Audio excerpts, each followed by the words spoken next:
He is a legend, an icon, a UFC Hall of Famer, and now, of course, he works with the PFL. I am always happy to speak to the great Randy, the Natural Couture. Randy, how are you, my friend?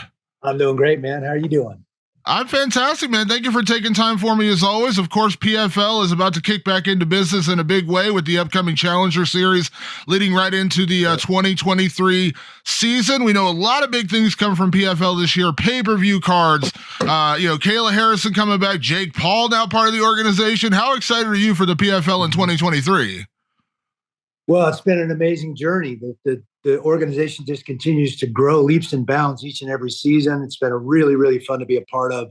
To see the meritocracy come to light, and it's all about getting in that cage and scoring points, winning fights, not about publicity stunts and crap talking. Frankly, it's about fighting, and I like that a lot.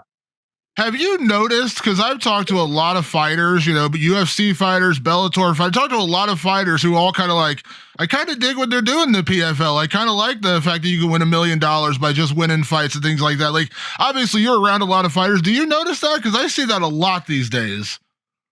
I definitely think we're getting some fighters' attention, not only with that $1 million purse at the end of the rainbow, but the regularity of a regular season, knowing when your next fight is, not having to wait for a phone call, knowing who to prepare for. Yeah, it's a big ask to turn around every 6 or 7 weeks and fight again, but a lot of guys like that, knowing when their next fight is and who that's going to be against. So that regularity it appeals to a lot of guys, not wondering, man, when am I going to get the call? When's my next fight going to be?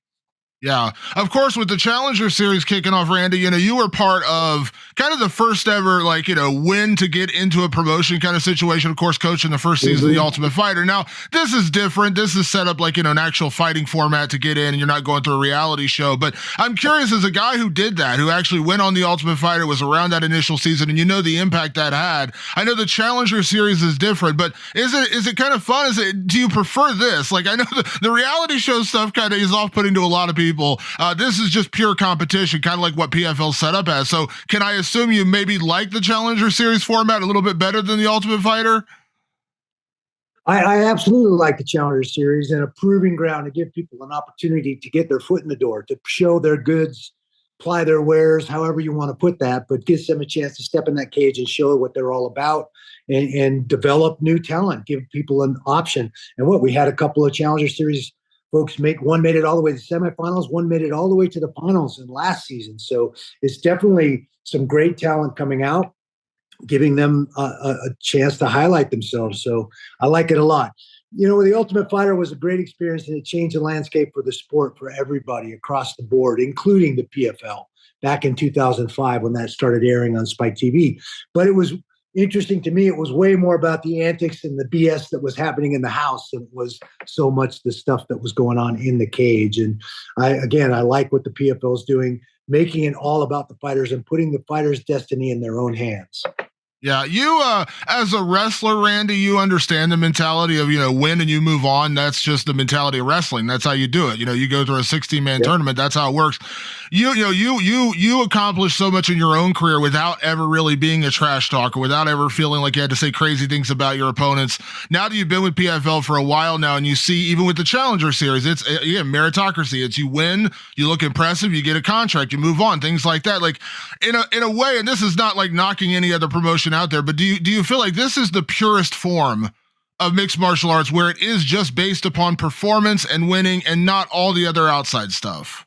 I absolutely love that about the PFL for sure. They eliminate, if that's in your personality and the person that you are, that you want to talk some smack and kind of generate some heat, or maybe try and psychologically get in your opponent's head, then knock yourself out. But you're not going to get the nod. You're not going to jump the rankings. You're not going to get any favorability by doing those sorts of things. That's about you.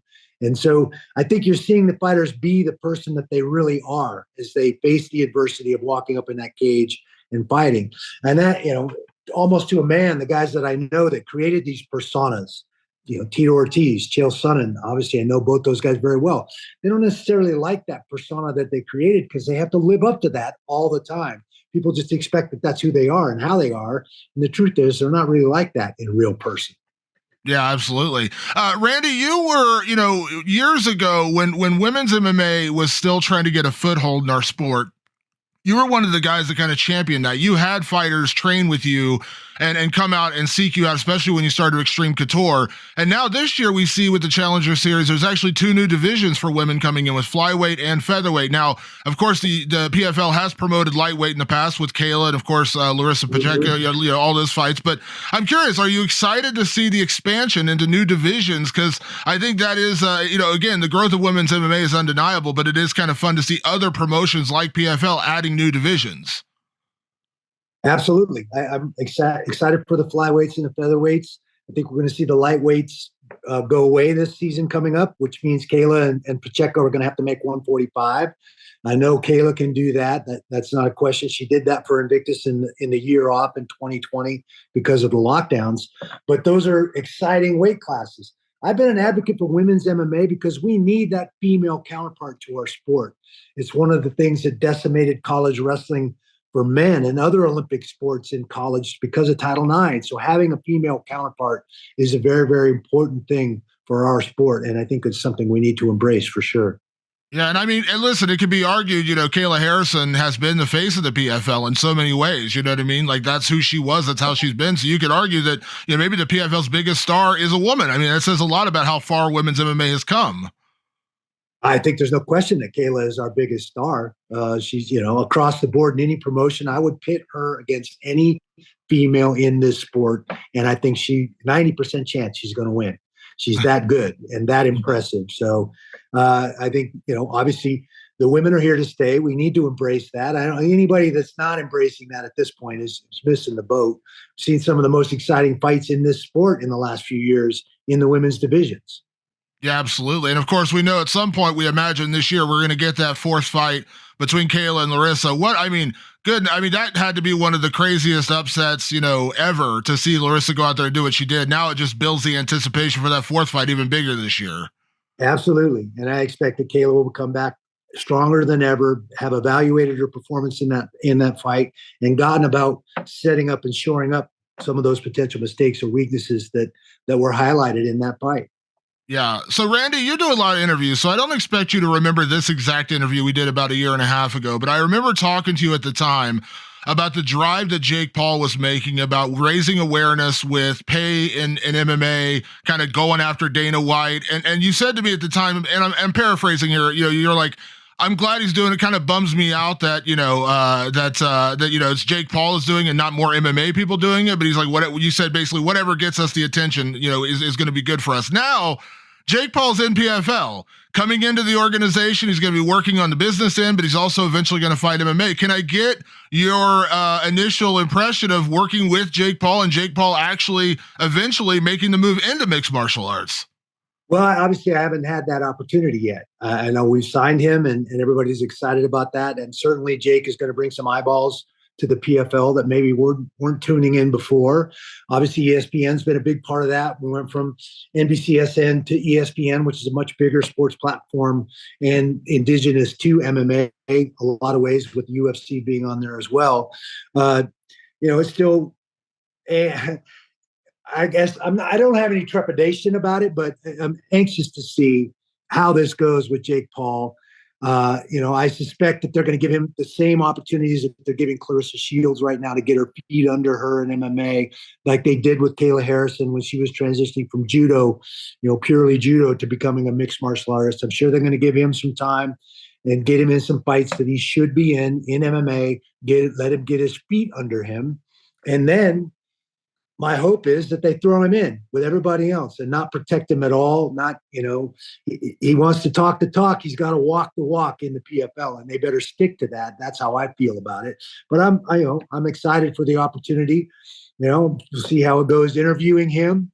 I'm not much for the smack talk and the trolling, and his trolling level is very, very high. So it's going to be interesting to see how all that shakes out. Yeah, I do commend him, though, because, everyone always asks, is it a publicity stunt, him going after Dana White? Is he just doing it to, get likes on Twitter and just get people buzzing? But the fact that he's serious about starting some sort of, fighter union association. We saw the deal with PFL wants to do a 50-50 split between the fighters and the promotion with pay-per-view sales. That's a huge deal. Is it nice to see him kind of putting his money where his mouth is? That, like, none of this was lip service. He seems very sincere about wanting to change the culture of pay and support for fighters in mixed martial arts? Well, he's calling himself a disruptor in boxing by doing what he's done with these crossover fights in boxing. Now, I criticize him for picking grapplers to fight those boxing matches in. Pick up striker, pick a boxer. He kind of did that with Anderson Silva, even though he's still a bona fide mixed martial artist. He does have more of a striking background. If you want to disrupt boxing, then beat a boxer. Don't beat a Tyron Woodley, who's got great wrestling credentials and a very good mixed martial artist, but he's not from a striking background. And the same is true of Ben Askren. I mean, they wrestled on the same college team at Missouri. So, he's not going to get the luxury of protecting himself in MMA. He's going to have to fight in MMA and certainly in the PFL if we stay true to our format.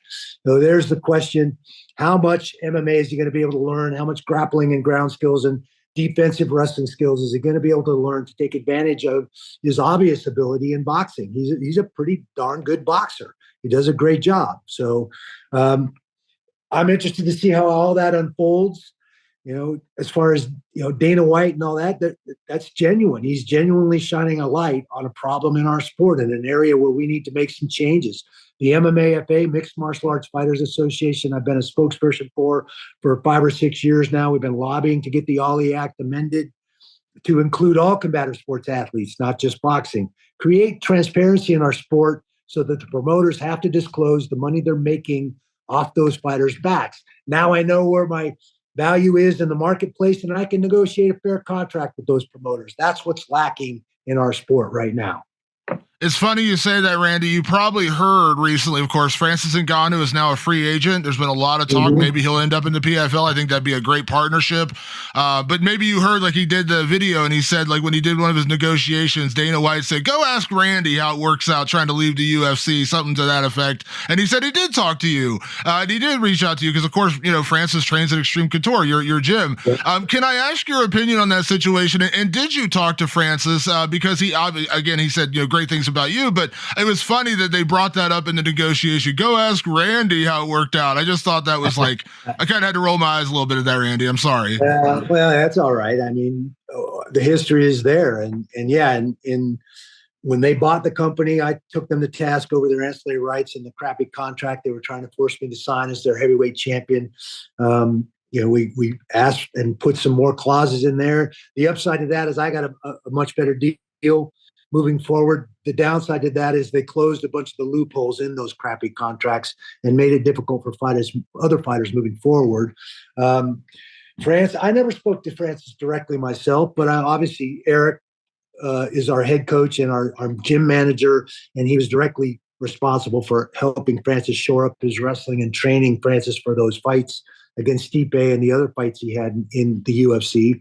I talked to Eric a lot about my position and where I stood. I was the only guy chirping back in 06, 07, trying to get a better deal. 01 when they bought the company, fighting for my ancillary rights and all that stuff, the video games and all the other stuff that are tied up in all of that. Now we're hearing John Jones chirp. We're hearing Francis, obviously, and the money they threw at Francis for a 3-fight deal was pretty significant and probably as much as anybody's gotten paid in our sport. But it was the other things, health insurance, a fighter's representative, some of those things that he asked for that were outside of that will cause them to drop him. They don't want to give up that power. They don't want to give up those things. They want to be able to control the fighters the way they want to control them. They don't like that transparency. They keep those numbers pretty close to their vest so that they don't have to negotiate with fighters who know what their value is in the marketplace. And that's how that shakes out. I think what Francis is doing is natural. It's indigenous to the issues in our sport as we suffer through these growing pains, is becoming the fastest growing global sport in our society right now. So hopefully we get to the bottom of that. We create some transparency. We get the Ollie Act amended, and all the promoters have to abide by those federal laws and create that transparency and remove all the restrictive contracts. And again, I think one of the things that PFL is doing very, very well is they're compensating these fighters for a regular season and the shot at $1 million purse each and every year.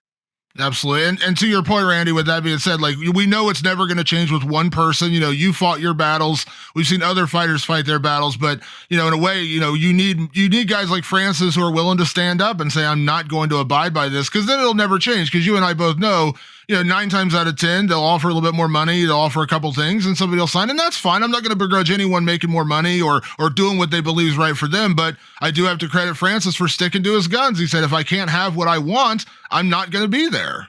Yeah, well, somebody's got to be the Curt Flood of MMA, and that's exactly what Curt Flood did for baseball, for Major League Baseball.